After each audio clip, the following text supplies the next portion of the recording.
Ladies and gentlemen, on the line, I have Leak. What up, Leak? What up, everybody? Man, appreciate you joining the show, man. Oh yeah, it's all good. I appreciate the way you hook it up for us, man. You've been shouting us out for a minute, so I've been listening. I'm like, okay, thank you. I appreciate that because a lot of people don't, give us our props or, our due respect. Appreciate that, man. Appreciate that. Now you went by on the B side. You went by Lil CK. For anyone who doesn't know, should have been a B dog. Rip a C in half. And I'm going to be saying terms throughout the show, and I mean no disrespect to the blue team. I'm just, it's a historical purposes only is why I'm using these words, but we're definitely going to talk about that. But before we even get into banging on wax, man, let's talk about your life, dude. Let's take it all the way back, man. Tell everybody where you grew up. So okay, so as everybody know, my brother is REDRUM. So we was born in the Bronx, New York, but we moved out here when we was about like 2 or 3.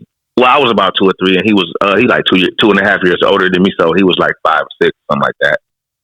So yeah, we grew up we came out here to LA on the east side in Avalon neighborhood, and then we moved around for a little while. But then my grandmother eventually moved to Inglewood in the early 80s, maybe even was like in the early 70s, like late 70s. My bad. Late 70s, early 80s. My grandmother had moved to Inglewood, so we was going to school that way, So eventually my mom's moved over that way too. So shit, that's where we landed at, and called home. So basically, okay, that's where I grew up at. And, what was your life like before you jumped off the porch? I was, a regular school kid. You know what I'm saying? Like I'll give you a little insight in like my elementary school. So when I grew up, coming up in the early 80s, it was mostly like Crips. You know what I'm saying? It was more Crip based, especially where I lived at, because I lived in Inglewood on Crenshaw and Imperial, between Crenshaw and Van Ness. So over there it was mostly Crip based. And then where I went to school, I went to Q, James Q, which eventually turned to Bennett Q. That's where, it was a little Crip elementary school, you know what I'm saying? So that's where I first got introduced to the gang bang. And even on my block, I had, introduced to some guys they was, Crip affiliated, and, I really didn't know what it was. Coming up, I heard about it, but I really didn't know what it was. And, all I knew was, it was a little thug dudes. And so, I eventually became friends with this dude from IVC. His name was Toby. They called him Lil Lee Mac, shout out to him. And we became friends, and shit, ever since then, I just started, catching on to the lingo and what dudes wear. But it was only like, only seemed like the Crip side. I really didn't know no blood. So basically, that's how my first beginning started. It was like really, I was introduced to like the Crips first, so, and then from there, I used to, going back and forth to school, see little stuff. And then I eventually went to Monroe, which it was like a whole different light to me, because it was like Bloods and Crips. And it was like, I had, like I said, I had the homie from IVC, but, we wasn't like close like that. We was close, but not close like that. So eventually when we started going to junior high school, he went his way, I went mine. So, I just knew like all my friends was like Crips at first. I had a homie from Santana. I had a homie from Watergate. I had a homie from IVC, which they didn't get along. So them two used to clash a little bit, what I'm saying, had a little fights and shit. I used to laugh, thinking it's funny, like, y'all, both of y'all Crips and y'all be beefing, you know what I'm saying? Like, that shit crazy. So, but, so just like I said, as I coming up, I knew all these Crip dudes, but they knew I wasn't about to be affiliated with it, because I didn't really like how they got down, and they little bickering, and you know what I'm saying? They just it wasn't my style type of thing, and I wasn't really trying to even gang bang like that. I just know all the gang bangers, so, I didn't choose a side in the beginning. Then eventually, like I said, going to Monroe, I started meeting people, and you know what I'm saying? And I even was like saying Loke and shit, you know what I'm saying? Not trying to be a Crip, but you know what I'm saying? I was saying Loke, and because that's all I knew, trying to be cool, you know what I'm saying? So that was my introduction to that. Then I met the homies from Avenues and Crenshaw Mafias and families, and it was just a whole different light. And then I got real cool with them, and then eventually I just, that was closer to my house. So when I would go to school, that's the neighborhoods I would go through and meet dudes from over there. And then my 7th grade year, that's when I kind of got like turned out. Was your brother already, and RIP to your brother, man, great man, nice with the pen. We're going to talk about him a little bit later, but was he already involved in the street life as well? Nah, he was just rapping. My brother was always like that rapper dude to just wear the Kango and just running around rapping and battling dudes. That was his thing. He used to love to battle. Like, I just want to show that I'm the best. So he was the light skinned dominator. So that was his nickname, LSD. So he would just run around battling people. That's how we met Corrupt and Marcel from IBC and Big Y, because they was all rappers. They was just rappers. They wasn't gang banging. There was nothing like that. Because back then, like I tell people, back in the early '80s, if you was rapping, that was corny.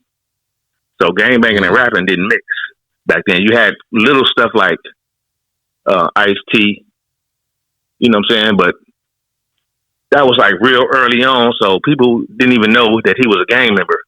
He would just say like gangster stuff. So, so we would like the music, but we wasn't really into, like I said, the two didn't mix. So they was just rappers back then. There wasn't no gang stuff. What was going on in your life just before the Bangin' on Wax project dropped, just before you got approached to be on it? Can you tell us what was going on in your life before then? Oh man, I was like, I got put on the hood like 2 years prior to the album getting put out. So, like I said, like when I went to Monroe, I kind of got turned out. So I think I got put on like, it was like 90, between 89 and 90. Summer school, going to coming. Just we had a little elementary school that the homies used to go to every weekend. So one of my homies, his name Lil Bang, he was already affiliated. So I used to kick it with him every day, and then I just started going to the park every Sunday, and then, I'm just like, man, fuck it, I'm trying to be from the hood, you know what I'm saying? So I was a little bad dude, you know what I'm saying? I was like a little bad kid back then, ditching school and doing the most, you know what I'm saying? Not trying to be rebellious, but just, not growing up with our fathers, you know what I'm saying? Our mother's always at work and just be on the streets doing our thing, you know what I'm saying? That's just how we grew up, just growing up fast. So basically, I get put on, did my, that same day, I go home, like, just to give you a quick story, I go home kind of lumped up. My brother, like, what happened? You know what I'm saying? He was always like, nigga, what happened? Like, ready to roll for me. And I'm like, oh, no, I'm good. I'm laughing. I'm like, he's like, what, and I told him what was up. He's like, oh, hell no, fuck that. Wherever you from, I'm going to be from. So, and he wasn't, like I said, he wasn't even, he knew them. He knew the Bloods and he knew the Crips, but he wasn't really trying to be affiliated. He was just rapping. So once I got put on, it was just like, he just like, nah, I'm gonna be where you from. I'm, trying to be my protector, and much love to him. So that's how he got put on. So this is before Bangin' on Wax. So, and then I want to clear something up to I heard on another podcast about Bloody Mary and her not being affiliated until after the project. I'm going to clear all that up right now. Please. So Bloody Mary, this is how she came along. So she was doing music with, okay, let me start from the beginning with Bloody Mary real quick. Bloody Mary was like a LA groupie. So she was living in Ohio. She went to one of Tweety Bird Low shows. They eventually scooped her up from Ohio and brought her to Compton. Now, whatever she was doing in Compton, I have no idea. My brother knew her back then. My brother was always cool with Tweety Bird. They were signed to a label like way back in the early 80s, before Bangin' on Wax, before, you know what I'm saying? Before all that, when they was like teenagers. So they knew each other from way back then. So when she started coming around us, she saw a whole different side. Now, the True Blue stuff that she was hanging with them or whatever they did to her, I don't know nothing about it. But when she came with us, that was just the homegirl. She liked how the homegirls got down. She liked how the homies got down. So she felt at home. So eventually she was catching the bus, just coming to the hood, just fucking with us all the time. So eventually, everybody was like, "Well, shit, you might as well be from the hood," even though we didn't know her like that. But she was just coming around. She knew a lot of stuff going on. You know what I'm saying? So eventually, we was like, "Just you might as well be from the hood," and she wanted to anyway. She was trying to claim it low key anyway. So she got put on before Bangin' on Wax, just to clear that up. Thank you for doing So anyway, back to the story with me and my brother. So then once he got put on, that's when he started changing his music up. And that's when he started doing the gangster rap. Okay. Now, from your point of view, because there are differing stories, out there in Bangin' on Wax land, how did the Bangin' on Wax project come together? Because your brother was a very pivotal part in that. So from your point of view, how did things come together? Okay. So my brother, like I said, him and Tweety Bird was managed by this guy, Robert Lewis. His name was Robert Lewis. He was the guitar player for Luther Vandross. So he was trying to start his label. But at that time, for some reason, he couldn't do it, or he was under some kind of contract where he couldn't start the label. So he knew Ronnie Phillips. Ronnie Phillips wanted to sign. He had just did this group, and they did a song called Batman or something. I don't even really wasn't too familiar with that. But we knew he had put records out. We knew he had put Tweety Bird Loc out. So my brother he wanted to sign my brother and Tweety. Well, actually, let me go back. They presented a Bloods and Crips album to the guy Robert Lewis. Robert Lewis thought it was a good idea, and he said, "Well, I can't do it." And he presented it to Ronnie because he said Ronnie was in the industry and can make things happen. You know what I'm saying? So that's how it got to Ronnie. So then my brother and Tweety Bird sat down with Ronnie, told them how they wanted to do it, and he just was like, "Well, where y'all gonna get the members from?" So they was like, "That ain't nothing. Just once they push forward the project, then that's when my brother came and got me and Nene, which is Bloody Mary. So we was doing it by ourselves. It was just us three. So it was, at least it was Sin, Do or Die, Tweety, Joe. You had, let me think. Couple other guys. Rest in peace. What's that guy's name? From Kelly Park. And AWOL? AWOL. So he had AWOL. So it was like 6 or 7 of them, and it was only 3 of us. So they was like, "Y'all hard," you know what I'm saying? Y'all doing it, but y'all gonna need some more members because we had already did PlRU Love, and we had already did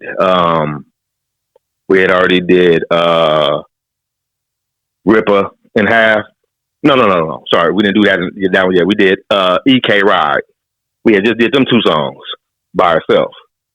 And they was like, "It's hard, but y'all gonna need more people because they're gonna be looking like the Crips outnumbering the Bloods." But we was like, that's how it is in the streets anyway. And at that time, that's how it was.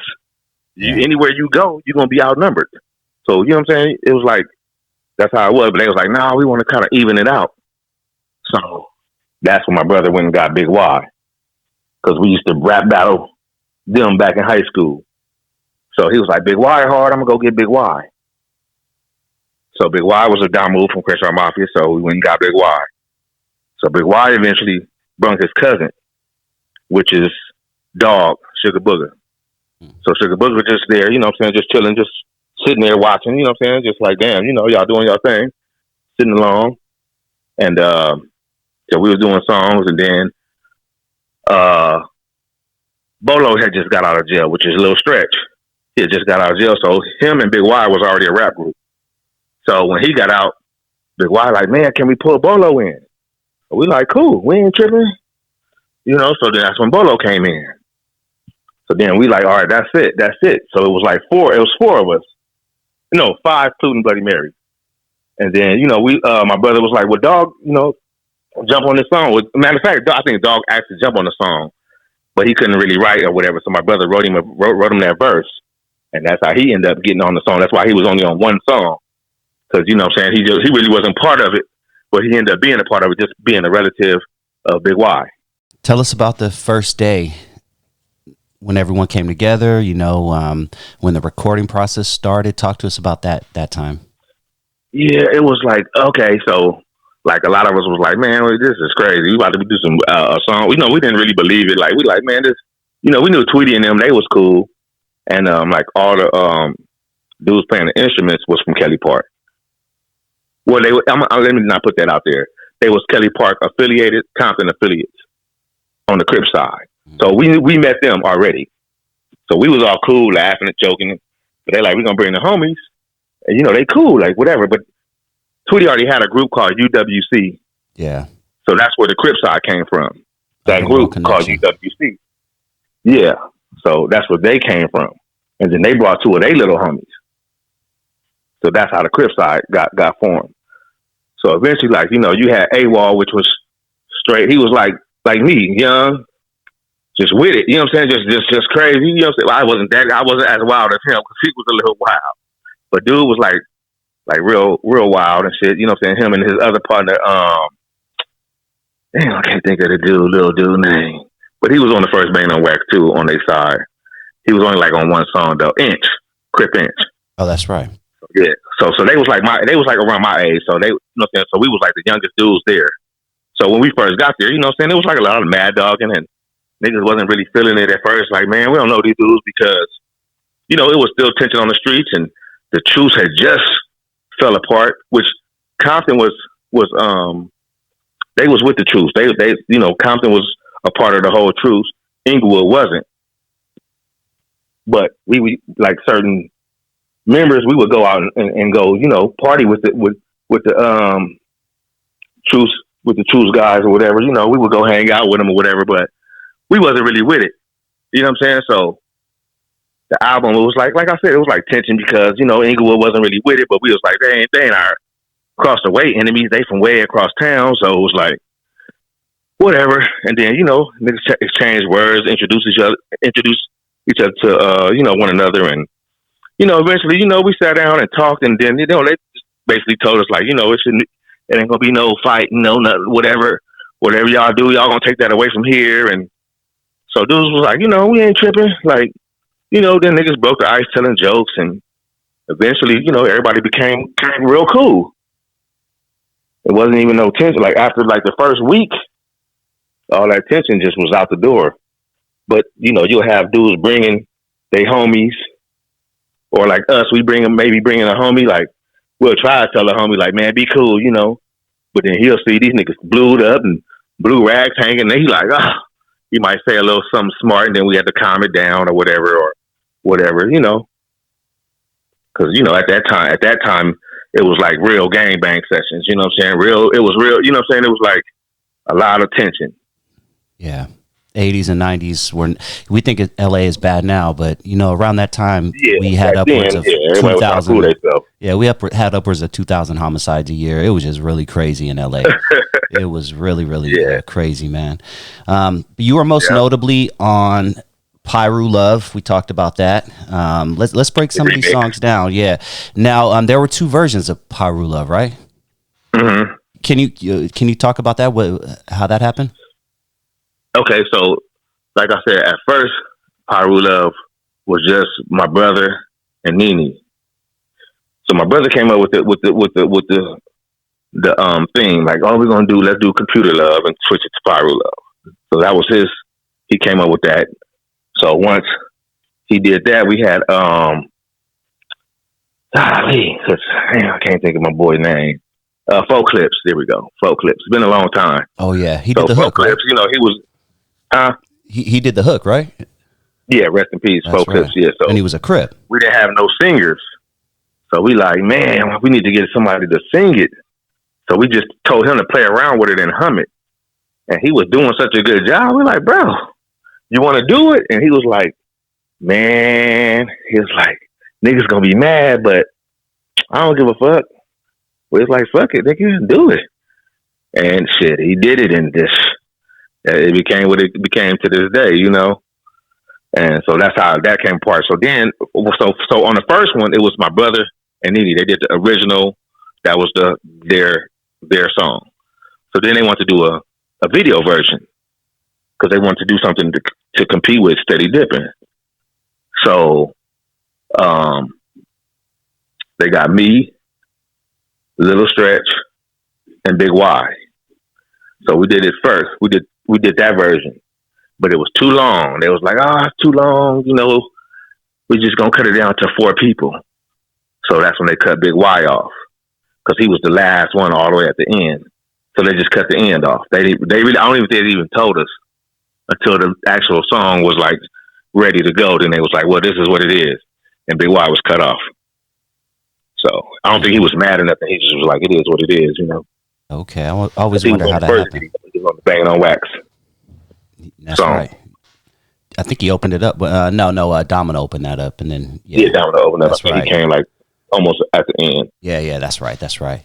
Very distinctive voice, man. I love his voice.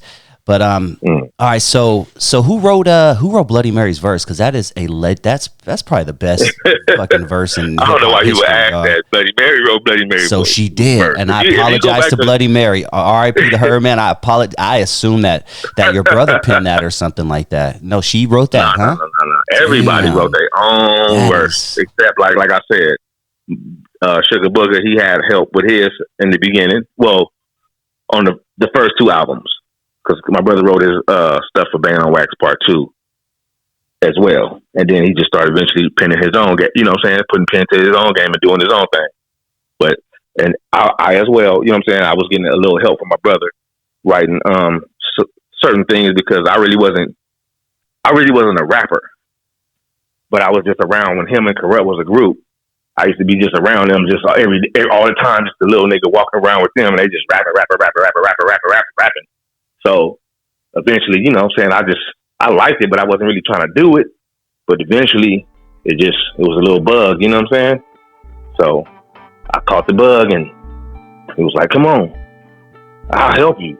You know what I'm saying? He always try to bring me along everything he do, you know, he tried to include me in it. So I was like, all right. And did what I did, you know. We interviewed Cluso shortly before he passed away. R.I.P. He was he played a pivotal role in this story as well.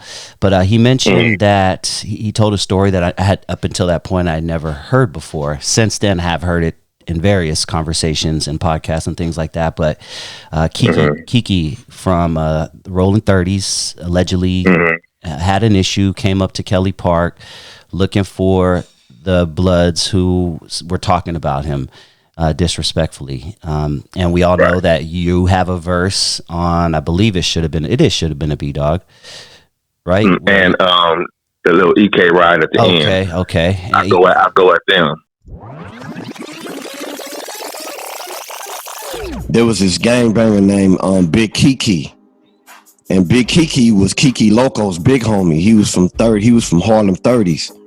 He came all the way to Compton and came on the video shoot and was saying he was looking for REDRUM or BK because he said, I'm going to kill them niggas. Wow. And he said, I need to find them niggas because I'm finna kill them niggas because they diss 30s, they diss Harlem, and I need that. And he had his pistol in his hand. He was like, nigga, anybody that got anything to do with that situation, he said, I know y'all all Crips, he said, but nigga, any niggas that got to do anything to do with them 2 niggas, I need that right now. And he was walking around with his pistol looking for anybody that he knew that was on that project that could have been a Blood that might have happened to show up.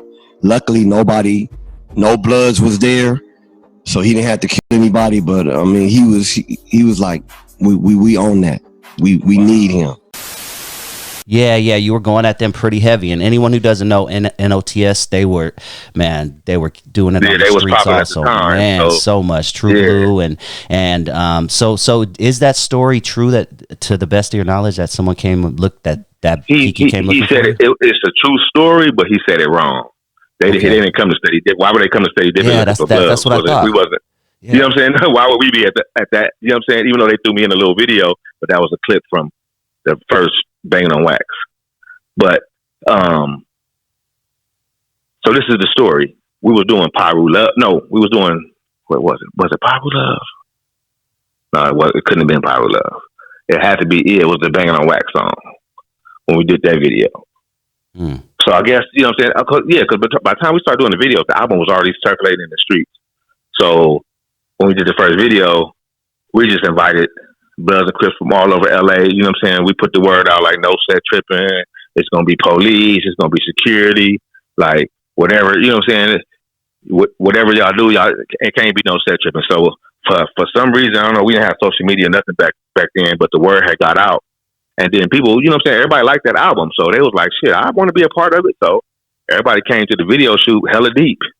It's just Bloods and Crips from all over LA. So, you know what I'm saying? You had niggas flamed up, blued up, but it was respectful. It was like, it was the truce, like after the truce. You know what I'm saying? It wasn't even talked about. You know, they got the news clipping or whatever.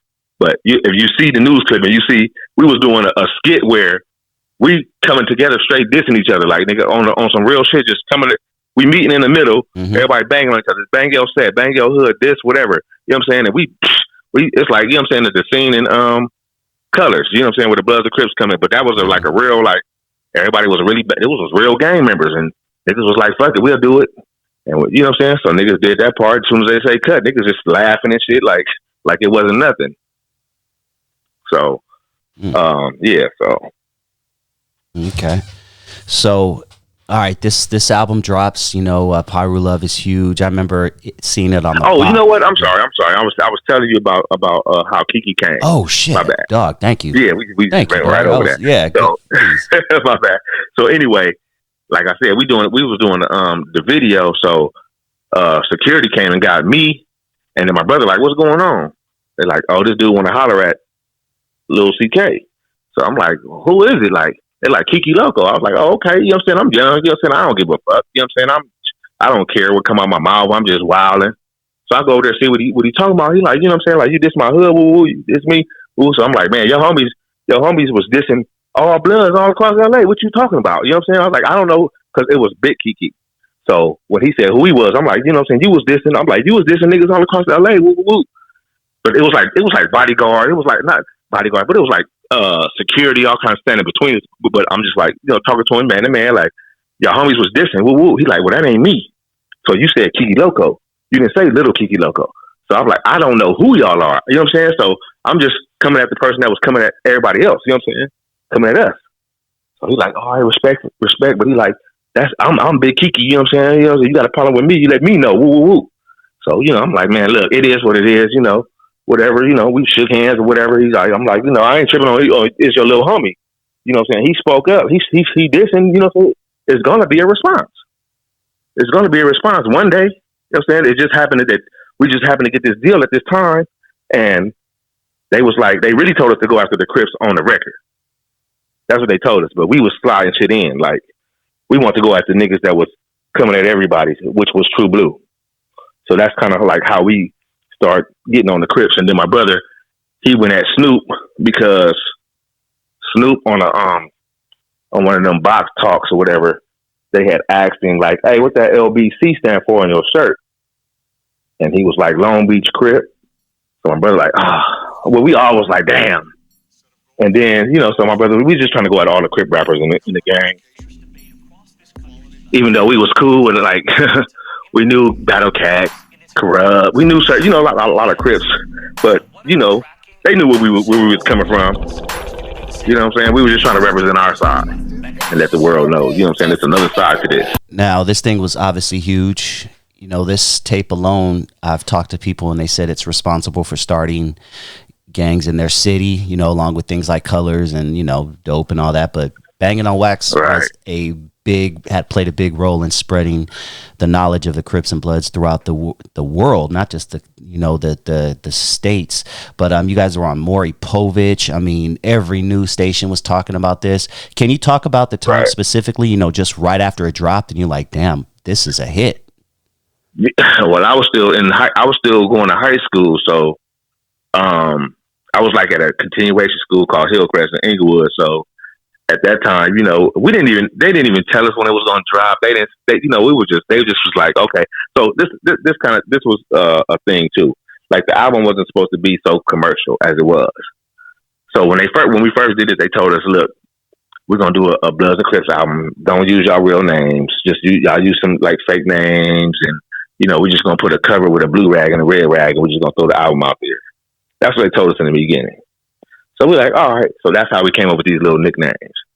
So that's why I came up with Lil CK, because at that time, it was a CK from all Bloods. Damn near every Blood hood had a CK. So that's what I was trying to represent. Like, I'm going to represent all the homies, across LA, you know what I'm saying, with that name. So that's where I picked that up from. My brother, his name from the hood was Red Rag. But Big Y chose to be that name. He was like, I'm going to be Red Rag.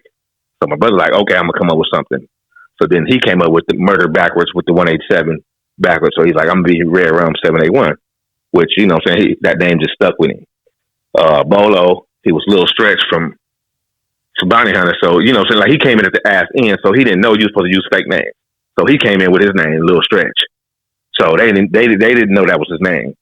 So, and then Dog, he had Dog. That was his name. His name was just Dog. He just went with that. So we weren't supposed to show our faces or nothing. So at that time, the news people started coming to us and wanting to put us on TV and all this and that, and tell us, hey, remove your rags. And so, we young and dumb, trying to be famous and, not putting ourselves out there. So we started taking off our rags and started like, fuck it. Like, hey, it is what it is. This is who we are, So, yeah, we didn't even know that it was going to do what it did. We were shocked ourselves. So like I said, I'm going to school and, people like, everybody like hearing the song. And then, every picnic we go into, everywhere we go, they playing the music. We driving down the street, you know what I'm saying? It was like, something new to us. Like, damn, like people really like this. Like, and we dissing. It's like, I don't know. It was like Crips liked it. Bloods liked it. I'm talking about Crips like the Blood side. Oh, yeah. And it was, you know what I'm saying? It was Bloods that like some of the Crip side. You know what I'm saying? They'll play it low key and, you know what I'm saying? So it was just like, I don't know. It just did something that we didn't know it was going to do. But I really think this is what kind of did it too. I think at the time, you had the NWA breakup. So their music wasn't dropping. Then Death Row, it was taking so long for Snoop to come out. Everybody was waiting on Snoop. But so at that time, we dropped like 3 albums by the time Snoop dropped one. No, it was 2 albums. So people they just want to hear some gangsta hood music. And I think we took the place of them not hearing the commercial gang music, hood music. We just gave it to them raw and just straight. Like, this is what it is. This is what LA Streets is about. And it was just like an add-on to Color. So people just loved it. But we wasn't trying to. So Bangin' on Wax was supposed to be a truce. It was supposed to be a truce album. I don't know how they wanted it to be a truce album with us dissing. But it's supposed to be like a come together, kumbaya type of thing. But that's not what it turned into. It just, they let us diss, you know what I'm saying, and say certain shit we shouldn't have said. And it just took off and went where it went, Yeah. And I'm not trying to get in your pockets or anything, but is it safe to say that most of the people who participated in this project didn't get what they should have gotten financially? Oh yeah, that's no secret. Basically, they was having us like, it's funny because it sounds funny now when you hear it back, but we was young and we wasn't thinking, you know what I'm saying? Nobody had no experience in music, didn't know split sheets, didn't know contracts, didn't know copyright, and we didn't know nothing. So they would come in and be bringing us chicken. It's like I said, it sounds funny, but that's what it was. They be bringing us 40 ounces and we be drinking and just partying and smoking weed and having fun, vibing, trying to write songs, and they just throw a contract in our face like, hey, we probably gonna put this out next week because we did the whole album in like a week. It's like we're gonna try to put it out next week, y'all. And we excited and we drinking and we, you know what I'm saying, young, and they throw the contract in our face like, here, sign here. We don't even read the contract. We just sign it. And so everybody did that. So anybody who didn't do it, we didn't know about. They would do it behind the scenes or whatever they did. The little secret stuff they would do would be behind the scenes type of stuff. So this is what they promised us. Once this album is over, you all will get individual group, either a solo contract or a group contract. And those contracts is going to be right. Y'all going to get y'all just do and this and that. And so with that one, we found out they sold our publishing for $1. So, we got screwed on that. So then when we were supposed to do our solo albums, by that time, my mother, she had got a hold to the contract. And she was like, man, y'all all over the place. Y'all got billboards. Y'all got this going on. Y'all got that going on. Maury Povich, y'all on the news. Y'all all over the place. Y'all in front of record stores. They done painted pictures of y'all in front of record stores. And she's like, but where's the money? We're going to have a lawyer look over y'all contract. So we like, all right, we don't know that. We like a contract. All right, well, yeah. They look over the contract like, this is a joke. This is a joke. They was like, hey, screw y'all. Don't do no more business with them. Mm-hmm. So we like, what? Like, don't do more business. Like, what? That's our outlet to music. They like, yeah, but they screwing y'all. Y'all, they are making all the profits while y'all are getting nothing. And you guys are putting y'all faces on TV and all over the place for rival gangs and people to come do something to y'all, and y'all not getting nothing for it. Y'all doing all this for free. So we like, oh, hell no. Mm. Oh, hell no. So eventually, people, we had people all over LA, like, they knew who we were and just loving the music and want to see us go further. So we eventually got signed by to a manager contract with Big Jake, which, rest in peace, that was the whole Death Row. Yeah. Type thing. He was a manager for DJ Quick, so he was trying to get us a deal, and he eventually got us in the office with Suge to freestyle for Suge. So that's another little situation. We ended up freestyling for Suge, and he wanted to sign us. So he said at that time he wanted to sign us, and all this and this and that. But that didn't work out. But that's how we ended up eventually being on Death Row. Brother recorded the whole project at Death Row, didn't he? Yeah, well, it was a group project. He got signed as a he got signed. Well, okay, so me and him got signed as a group, right? Just me and him. They signed Nene separately, and they signed Bolo and Big Y separately. Like, I don't know how Bolo and Big Y got their deal. I don't know how Nene got her deal. I just know about, like, me and my brother. So, like another thing, like, when we were doing the Bangin' on Wax, everybody had fell out with each other. You know what I'm saying? It was just like conflict on conflict. So by the time we got to Death Row, we wasn't even getting along with them dudes. So we just eventually ended up on the same label. Like, again, like, what the hell? So, Suge just signed us all individually, but it was really, from what, I don't know, it could be a rumor, I don't know, but from what we heard, it was really to quiet us down. He wanted to shelve us and quiet us down because we was making too much noise on the streets. So he wanted his artists to shine and get their just due. Wow. Okay. So that's what was told to us through some Death Row affiliates. And, so I don't know if it's true. I don't know, you know what I'm saying? But he never put us out. We recorded a lot of songs, and, we never got on no soundtrack. We was promised to get on soundtracks and all kinds of stuff, but it never happened. So we just kept on grinding the music and trying to, do our own thing eventually. The last thing I want to talk about before we wrap it up is fast forward to 2006. You appeared on Rep Your Set. Rep Your Set is a compilation album by Reputable Records. It involved several B's and C's. I remember the CD, and I think it even came with the DVD also. But what can you tell us about that project? Okay, so that project, it was like an extension for Bangin' on Wax, but they could not use Bangin' on Wax name or likeness, you know what I'm saying? So they want to call it Rep Your Set, but this time they're like, y'all can't diss, ain't gonna be no diss, and we want to y'all just to rep y'all neighborhood, and then we're gonna do a documentary where we're gonna come to y'all neighborhood and see it, with y'all hanging out and all this and this and that. So we're like, all right, well, And at that time, I wasn't doing no gang bang music, nothing like.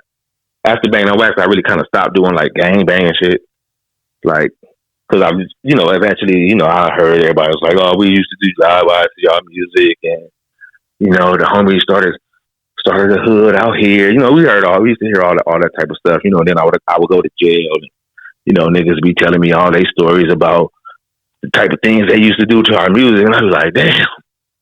I didn't think it was gonna be like that, but it is what it is,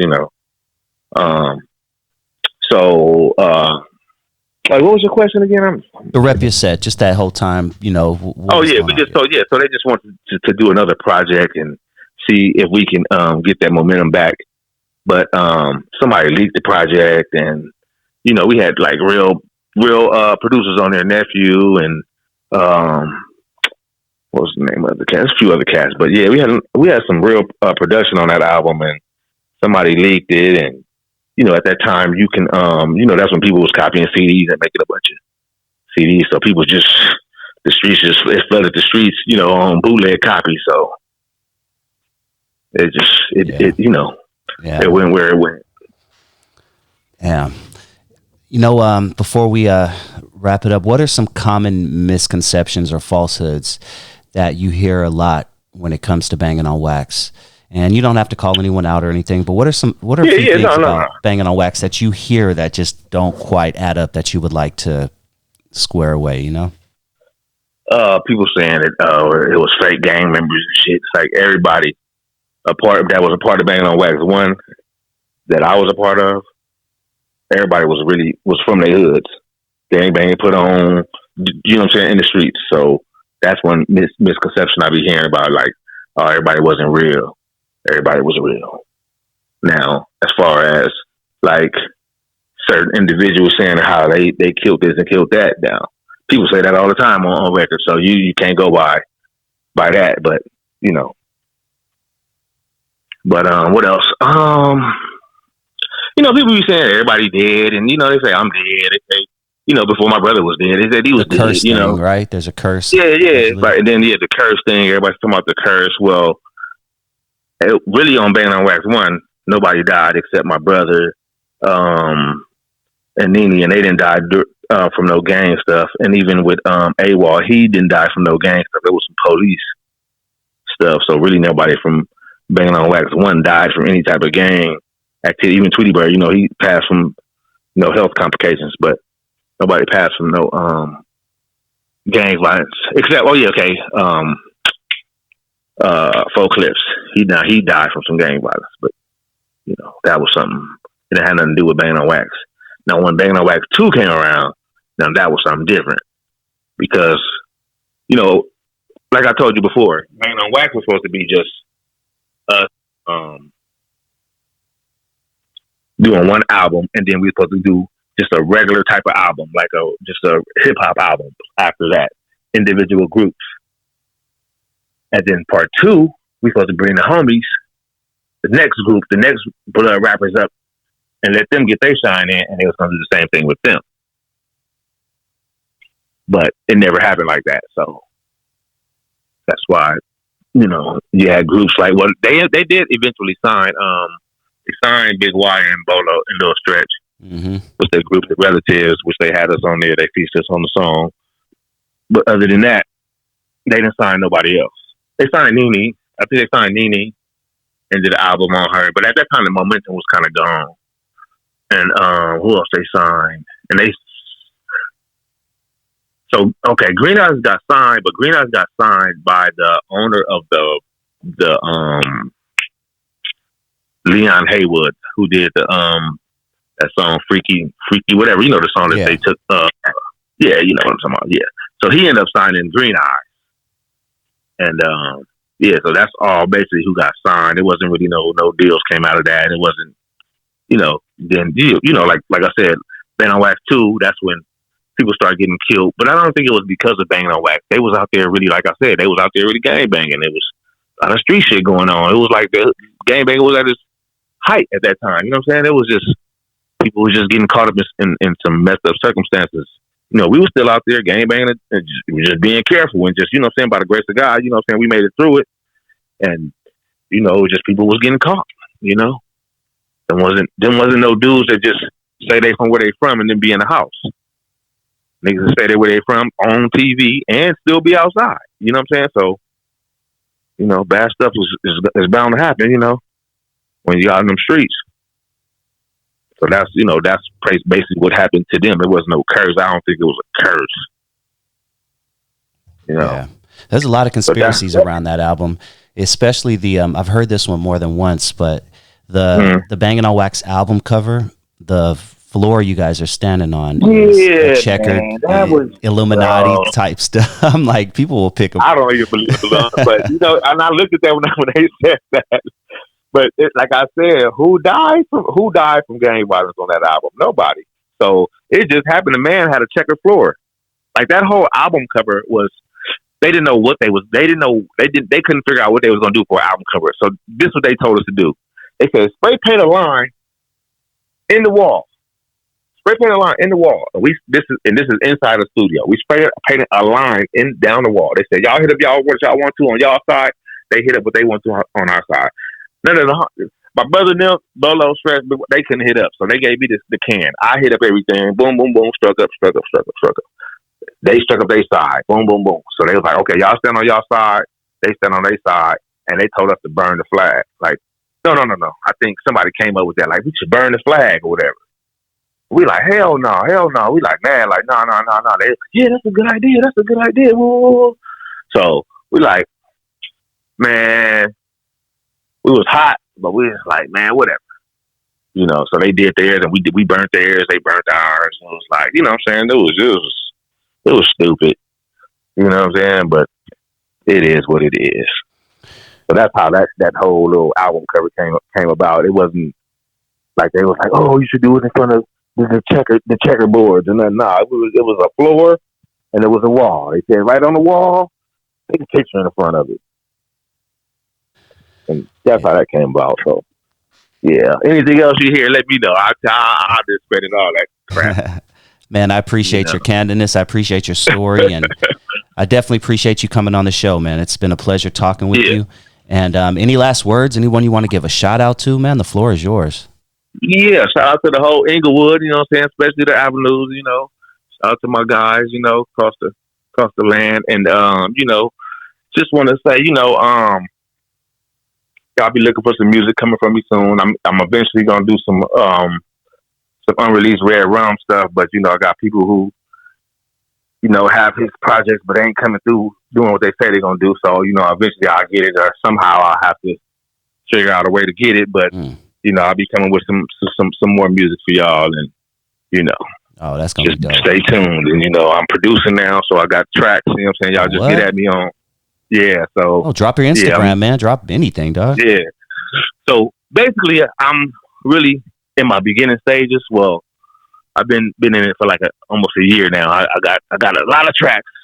I got a lot of, you know what I'm saying, help from a lot of producers who've been messing with me and showing me the way. And, you know, I took a class for 6 months and learned the MPC and learned, you know what I'm saying, the DAWs and everything. So I'm producing and recording, you know what I'm saying? So, you know, any new artists out there, you know what I'm saying, trying to get their little shine in, you know, I'm willing to help out, you know, so just get at me. And my stuff ain't really together on my social medias yet, but y'all still can hit me on at Solid from Day One on Instagram, or Leaked Beats on Instagram. And my YouTube channel ain't really together yet. I'm gonna get all that eventually, but I'm just steady working and trying to be behind the scenes on production and trying to give y'all something that y'all been missing. Yeah. So y'all be looking out for it. Let me know if you need help with your YouTube channel, man. I'll gladly set an hour aside to, you know, help you, you know, get things started. I appreciate it. Also, I got a group, Mature Content. We're gonna be dropping something soon too, and let y'all hear some fire music. You know, some mature music. You know, I don't do the type of the hood stuff no more. You know, I got hood stories, but I don't do the gang bang stuff no more. So, you know, I'm very wise in my age now, and I talk about things that need to be talked about, not all that riff-raff that y'all hear in the street. So it's for a mature audience. It ain't for the youngsters popping pills and sipping lean, you know. Thank you for stay tuned. Real talk. Thank you so much, Leak. It's been a pleasure, man. I'm gonna drop this in a few days, and I'll send you the link. All right. All right, thank you. Appreciate it, man. Thank you too, man. I'll talk to you soon. All right. All right. Peace, man.